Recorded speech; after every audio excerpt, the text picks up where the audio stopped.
Aloha, good afternoon, everyone. Welcome to this virtual news conference from the Hawaii State Teachers Association, responding to the announcement from the Hawaii Department of Education that distance learning will be extended for most students through the end of the first quarter. We're going to hear some opening remarks from the Hawaii State Teachers Association President Tori Rosenlee, and then we're going to take some questions from reporters.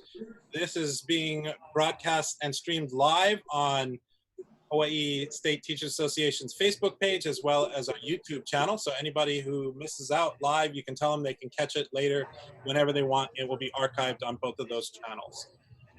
Corey? Okay, thank you. Aloha, everyone. I'm Corey Rosenlee, President of the Hawaii State Teachers Association. First of all, I want to thank the Department of Education making the decision to extend distance learning for most students until the end of the first quarter. This is something that HSTA has been advocating for weeks, and we're glad this decision has finally been made. For many of our teachers and students, this gives some clarity of what's going to happen for this first quarter. But we want to make it very clear that there are still thousands of teachers and students that are required to be on campus every single day. Our teachers have been requesting the ability to telework. In Mayor Caldwell's recent press conference, he said, if you can work at home, you should work at home. Unfortunately, there has been a carve-out for our schools that has angered many teachers across the state. As one teacher recently put it, they have to spend an hour and a half driving to work, get there, go to an empty classroom, and spend another an hour and a half driving home. And they said they could use that time much better if they were just at home the entire day. When teachers are on campuses, and there are hundreds of teachers on some of our campuses, they're putting themselves and our students at risk. Right now, the decision to allow teachers to telework has been at the whim of some complex area superintendents and principals. Some complex area superintendents have allowed teachers to be able to work from home, and others have said no. And the same thing has gone for principals. This should be a unified policy for the entire state, and unfortunately, that has not happened. And that has been putting everyone's health and safety at risk. The other problem that we have right now is there are still thousands of students coming to campuses every single day. Recently, HSTA asked our teacher leaders on campuses to share which students are coming to campuses, and this is what they reported to us. Only about 36% of our campuses are 100% distance learning for all students. Another 20% are allowing all special education students to be on campus. 61% have fully self-contained students coming on campuses or small subsets of special education. About 15% of campuses are having English language learners having in-person instruction. About 9% are allowing homeless students to have in-person instruction. 12% are having disadvantaged students for in-person instruction. And 28% are allowing students without devices and internet to come to utilize a learning lab. But what's happening is by having so many teachers and students on campuses, we are still having outbreaks at our schools. HSTA is tracking close to 30 campuses since the end of July where there's been at least one COVID case on campus. At one school, Ka'eo Umeke, a Hawaiian-focused charter school on the Big Island, 8 staff came down with the COVID virus.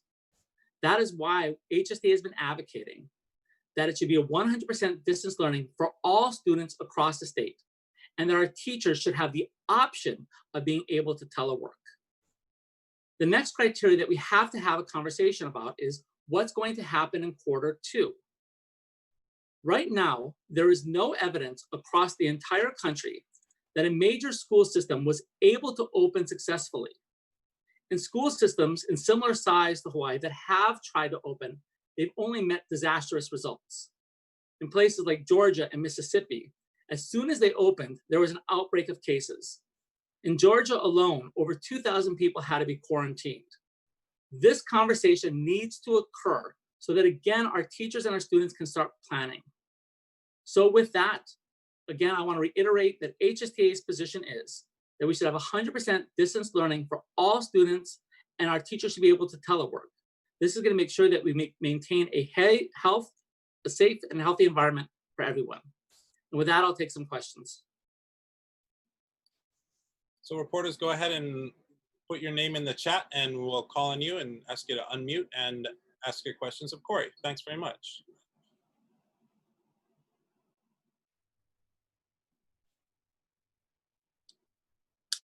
Ah, I see Susan has her hand up. Go ahead, Susan.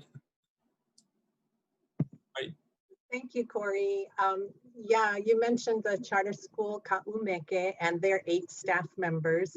Do you know of other public schools, in particular DOE schools, where transmission has occurred on campus? It seems like there have been single cases or there have been parents at home. So could you clarify if you are aware of transmission on campuses other than perhaps that Ka'umeke small charter school on the Big Island? Thank you. Well, first of all, one of the most frustrating things about this entire process is a question like that has to be answered by the teachers union.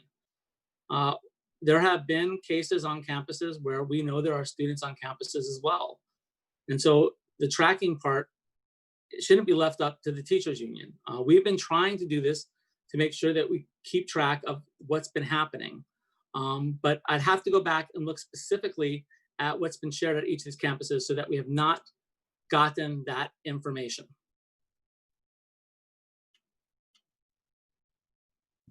Just as a follow-up, Go ahead, Susan. I'm sorry, just as a follow-up, the DOE did say in its most recent update on Friday that they're not aware of any transmission. So that's why I thought I'd ask you, because you had talked about outbreaks, and I just want to be sure I wasn't missing something. Thank you. So Susan, to be clear, the way we've been tracking cases is usually when the staff has been informed about a case on campus. But a lot of times that does not necessarily specify the amount of people on a campus that have contracted the virus. So we wouldn't have that information. Thank you, Susan. Next, we have Stephanie Shino from the Garden Island newspaper on Kauai. Hi, thank you. Just wanted to confirm that it is also for the island of Kauai, the extension. And my question is, do you think we'll be moving forward as completely distance learning and not in person with the months to come?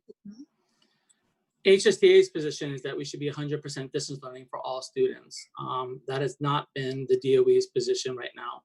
And I do believe, the best of my knowledge, that it does go to Kauai as well. Okay, thank you. Thanks, Stephanie. TJ Horgan from KITV4. TJ? Corey, have you heard of the state auditor being expected to release a report on the Department of Education, and what are you expecting to hear in that? So with the state auditor, they have asked HSTA's comment on that one, and we did meet with the state auditor on the question of whether the DOE is being transparent on sharing of information of cases on campuses.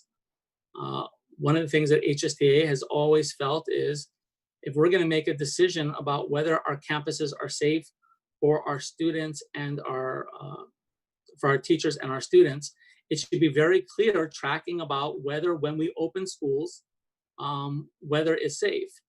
And the other question we have to ask is this: over the past week, some campuses have gone to 100% distance learning and some have not.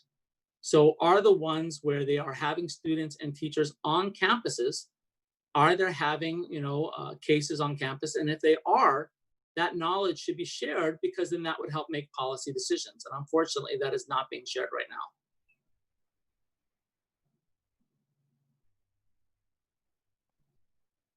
Any other questions?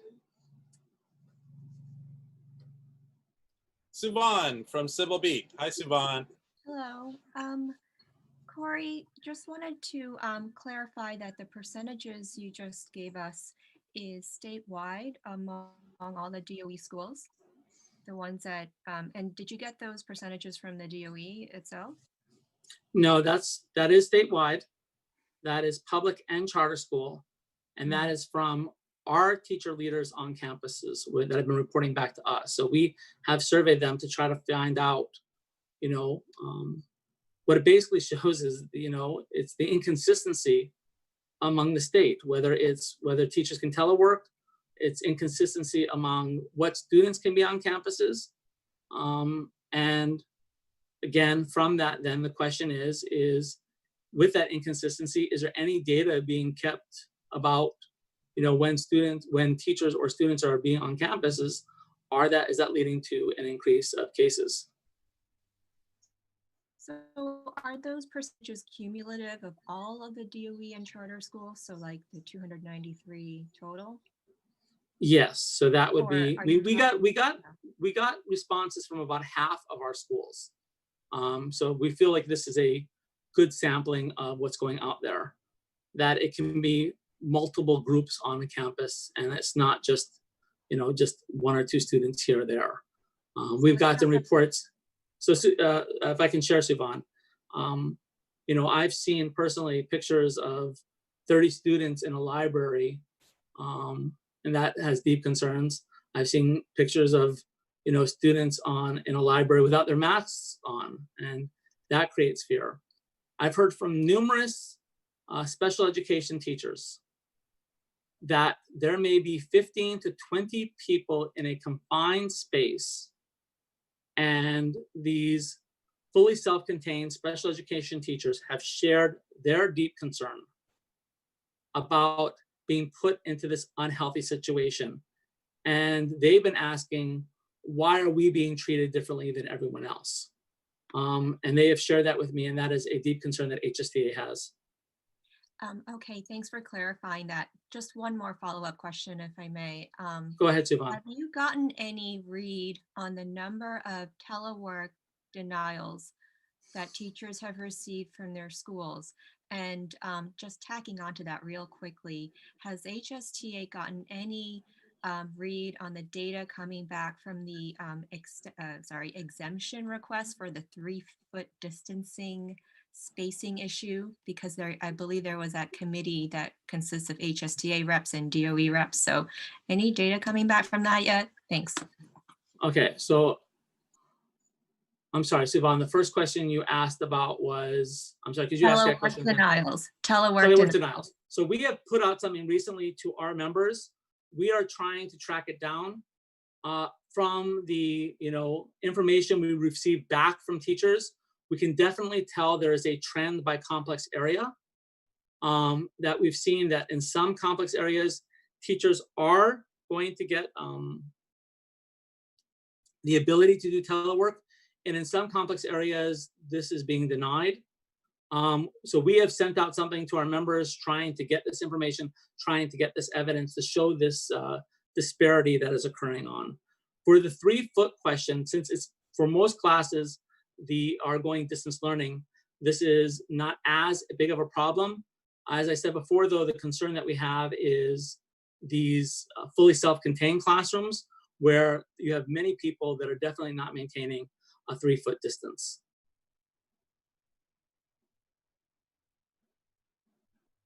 Okay. Are there any other questions, Kyoki? I don't see anybody else. Speak now or speak later. Okay, looks like we don't have any other questions. Thank you so much for joining us, and thanks to our members and the public for listening as well. Remember, this is going to be archived on HSTA's Facebook page and our YouTube channel, so folks can review this at any time they'd like. Thank you very much for joining us. Thank you all for joining us today. We appreciate it.